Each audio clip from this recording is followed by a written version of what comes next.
Welcome to Season 3's Part 2, Where It All Went Wrong, Drop Me a Med Kit. A 4-part series where we examine the ultimate point of failure for the 29 NBA franchises that failed to win an NBA title last season. In Part 1, we covered 9 teams whose seasons were doomed from the jump. If you've yet to watch Part 1, go back, check it out. I've also edited it out, broke it out team by team for those 9. Put it out on short. So if you just want to fast forward and find out what my take on your team's point of failure was, you can go there.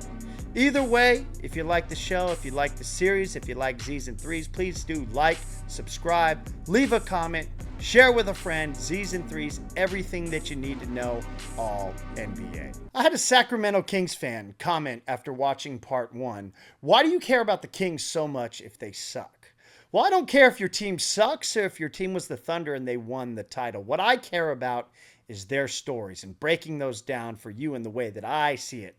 It's what drives the intrigue in the NBA, and it's a lost art that I feel around our league right now. The arcs of the teams, franchises, coaches, players, issues adjacent to the league, the offseason, all the drama, all of those things that build up into the story that we talk about around the game. The players are unquestionably the best in the world, but the stories we tell around the games that they play and the teams that they play for in this National Basketball Association, well, that's what brings me back year after year, and I hope it's what brings you back year after year and episode after episode to Season 3s. Think of this 4-part series of Where It All Went Wrong as a season recap. In order to know where a team or a franchise wants to go, we need to know where they have been, fitting with the NBA schedules coming out today.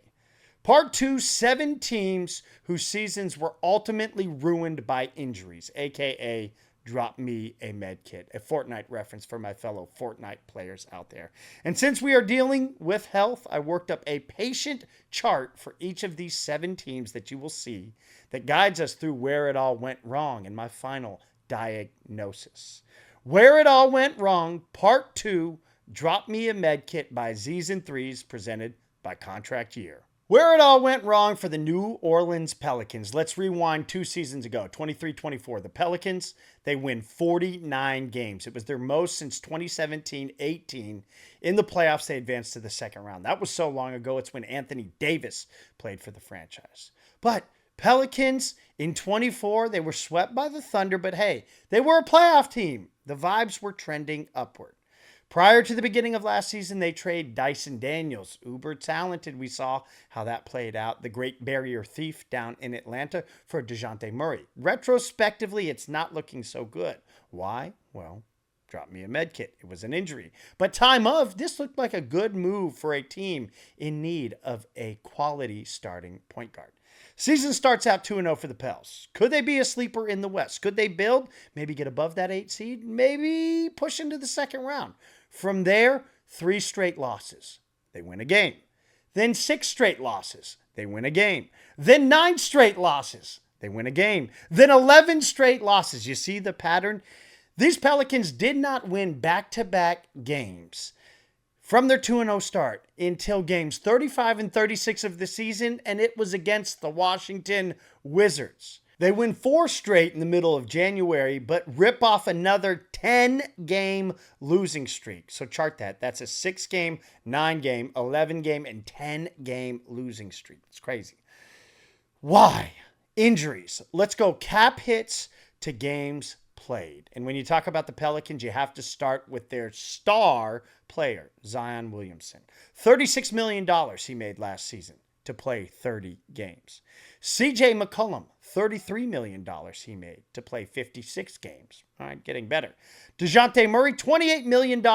He suited up for 31 games. Herb Jones, $12 million. He plays 20 games. Yves Missi was their Iron Man, earning $3 million. He played 73 games. This team was the most injury-ravaged across the NBA. With all of these injury-affected teams, at some point, you do have to ask, is it the franchise? Where is their sports medicine department? Is it in the Stone Ages? Do the players stretch before the game? The Pelicans, they either have really bad luck or it is a product of the franchise.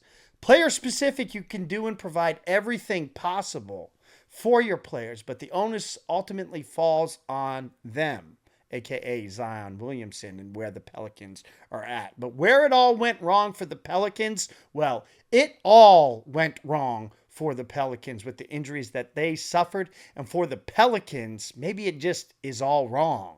The patient chart for the New Orleans Pelicans after their 21-61 season, the key symptoms: injuries to nearly every player, highly questionable moves by the front office, especially into this offseason, a quote-unquote star who is still a major question mark, and their ownership's lack of true commitment to winning.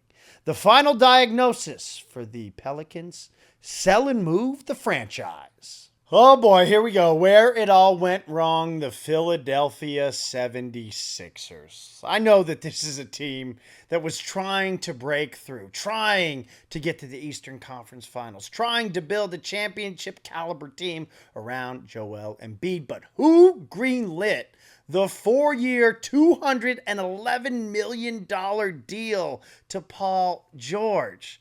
The Sixers could qualify for both the Medical Gang Drop a Med Kit Part 2 and also doomed from the jump categories of where it all went wrong, because we hadn't even hit opening night before Paul George was injured. Joel Embiid's lingering injuries seemed to have no timetable for resolution, and we were already in the saga of what is happening with the two stars in Philadelphia. When, if, will they play? Nick Nurse being constantly asked about it.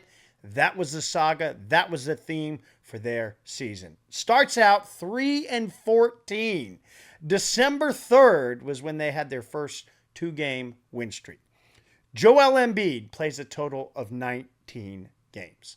Lowest total for his career as he now plays into his 30s. And for Paul George, he plays 41 games. It was coming off a 23-24 season where he played 74 in his final year for the Clippers. So with the Sixers looking at Paul George out there in free agency, well, he just played 74 games. But you would have to go pre-pandemic for the last time Paul George played back-to-back seasons over 70 games. I am not here to pile on guys' injuries, histories.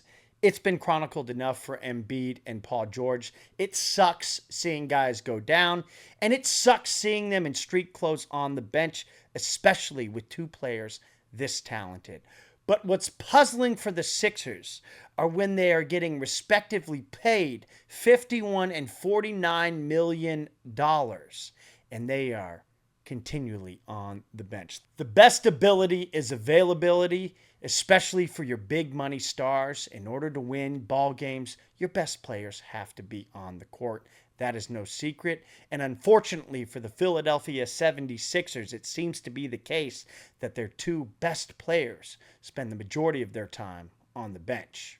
The patient chart for the Philadelphia 76ers, who paid $205 million for a roster that won all of 24 ball games. Their key symptoms: aging and habitually hurt stars, a horrendous overspend for a primary podcaster, a logjam of young players with conflicting timelines to those big money stars, and a fan base that shows signs of delusion.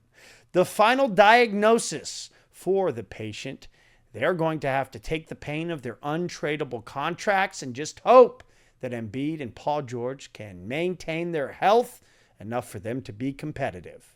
So now that we've dealt with the low-hanging fruit in part 2, Drop a Med Kit, where it all went wrong, you knew that the Pelicans and the Sixers were going to be in this group of teams. Let's move on north of the border to talk about the Toronto Raptors. What is going on with this team and franchise? Just one playoff appearance across the last 5 years after they had a stretch of 7 straight years in the playoffs that culminated with the pinnacle of that 18-19 title. Where did it all go wrong? For real. Just like in life, one of the worst places for an NBA franchise to be is in a long-term relationship, but you're uncertain if they are the one. You have to date and you have to be with one to find the one. But the problem for the Raptors last year is that they were in 3 committed relationships trying to find their one. Scotty Barnes, Emmanuel Quickley, and RJ Barrett, all making north of $25 million. We the North! Now, $25 million, that's not max contract player money, but that's a lot of quiche. So these are well-regarded players. But did they perform or do they have a star? That's what they're trying to figure out. They go into the offseason and they get into another long-term relationship. 3 years, $120 million, average annual value of $40 million for Brandon Ingram. Let's go games played last year. Scotty Barnes, 65. Quickley played just 33. RJ Barrett played 58. And the incoming Ingram played just 18. Brandon Ingram hasn't played over 70 games since his rookie season. You know when that was? 2016-17. Brandon Ingram has been in the league for a long time. 9 years in the NBA. He averages just 55 games played. Okay.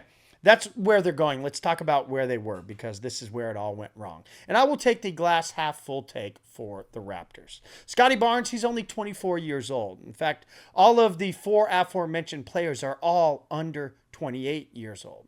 And Barnes looked like he was building on an all-star performance that he had as a 22-year-old in his 3rd year in the league. In the end, the raw numbers were about the same, but the efficiency is where it dropped off 4+ percentage points.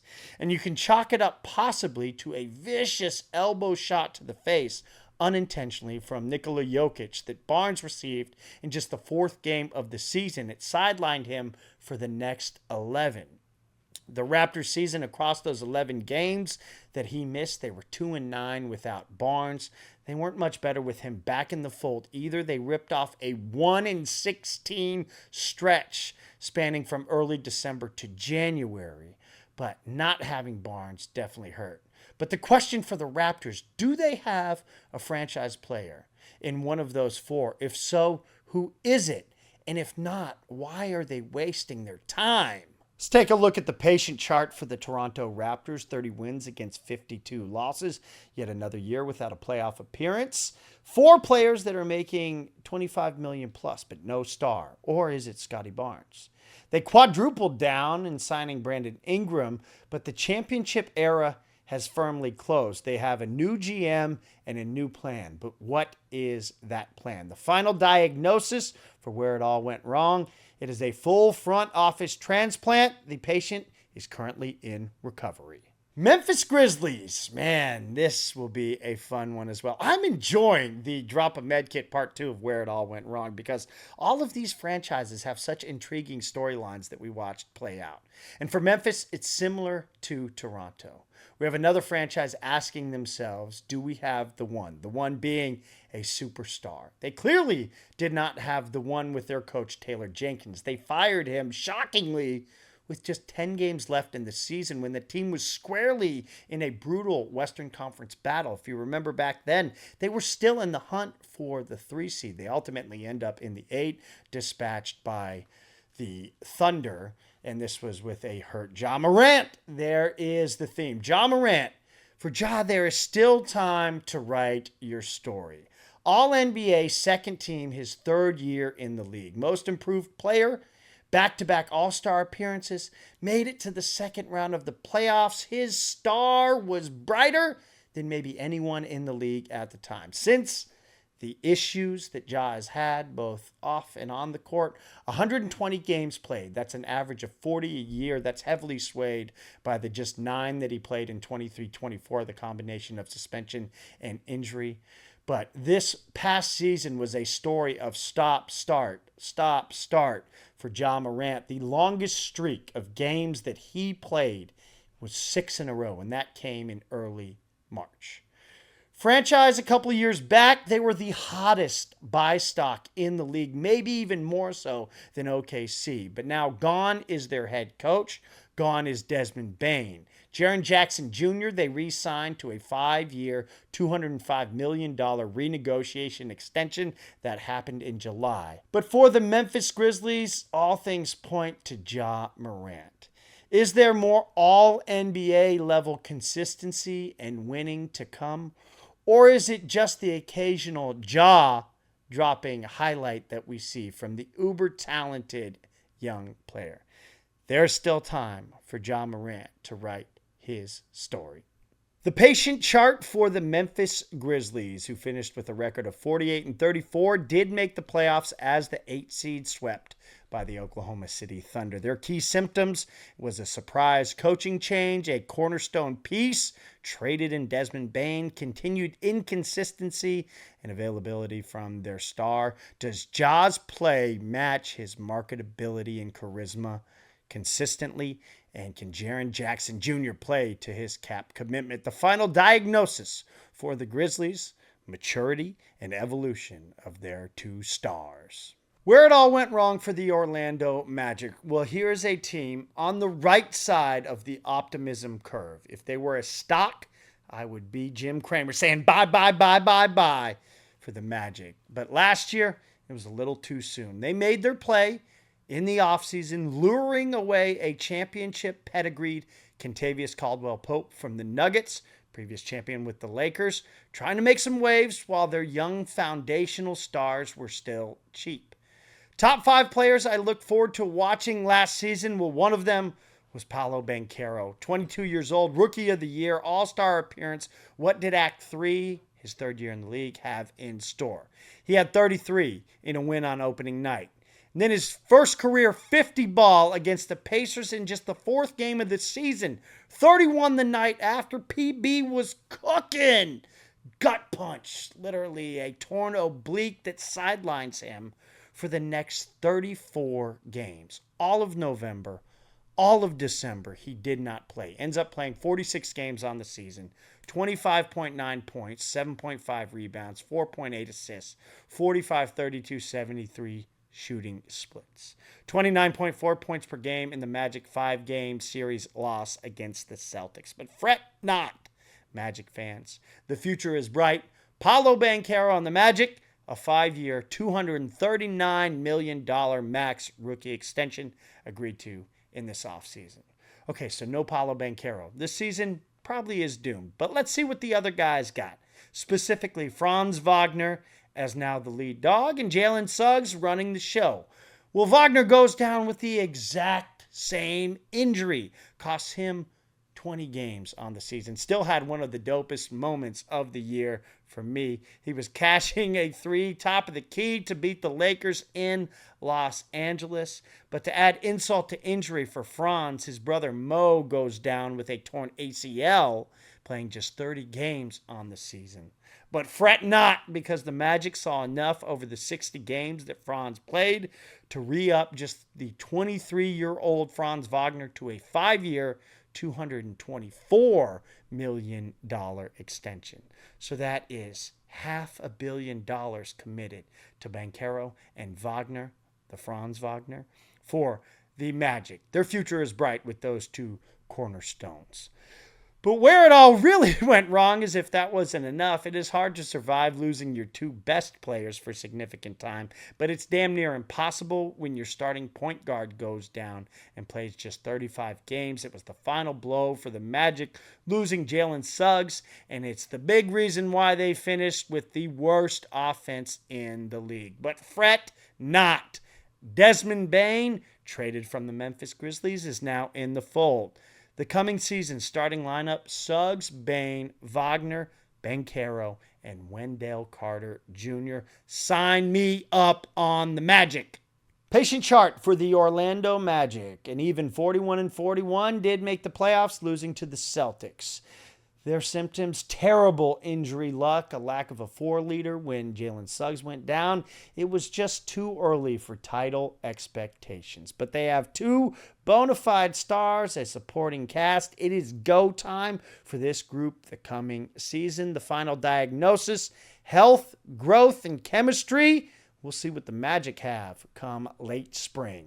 The Dallas Mavericks, oh, the Dallas Mavericks. You could do a whole podcast series or write a collegiate thesis on where it all went wrong, or maybe where it all went right. It remains to be seen for the Dallas Mavericks. But let's rewind back to the start of November, just 6 games into the season, where across a 7-game span, Luka Doncic goes on a 30.7, 7.7 rebound, 9.4 assists, 1.7 steals per game stretch. Luka was burning it up. One of the best moments of the season was that first Cup game in Golden State when Clay returned. Warriors, Mavericks, back and forth.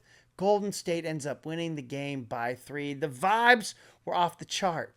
This was the defending Western Conference champion in the Dallas Mavs. They had arguably the brightest star looking forward in the game, but this is where the injuries start to build up.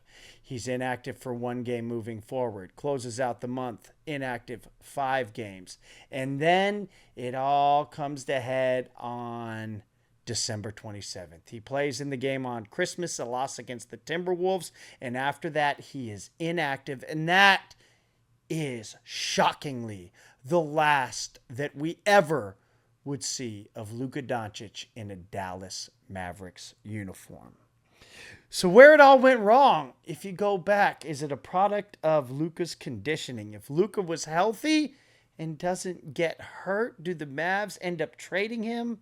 I personally believe that the seeds were already sown for a trade. The Mavericks did not see a long-term future with a player that they were going to have to give a supermax. I think it was the bidding of ownership that Nico Harrison did to trade Luka Doncic for what he felt was the best return at the time, which was Anthony Davis. That's been broken down immeasurably across the internet and will continue to be such moving forward, because what do the Mavs do? Well, they get the number 1 pick in the NBA draft lottery for another potential generational talent. Remember, Luka Doncic was not the overall number 1 pick. Now, if you go back, I'm sure you would take Luka Doncic number 1 in many, many drafts. But Cooper Flagg is now a Dallas Mavs. So did it all go wrong for the Mavs, or did it all go right?